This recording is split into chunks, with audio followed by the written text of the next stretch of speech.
চেলাই আছে আমি খাদ্যৰ বাবে এইটা ৰোনিটা এইটা অগণন মানুহ মানুহৰ ওপৰত মানুহ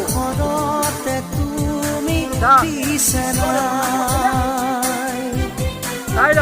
আহি আছে আৰু এইটা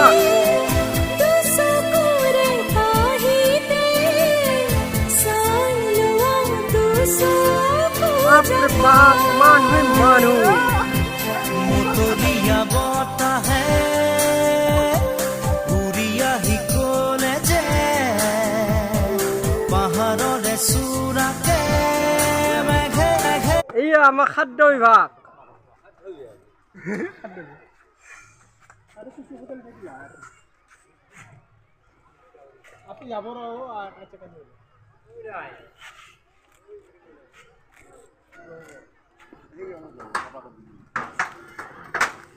আৰু কলকাতা নাই না হৈ যাব নেকি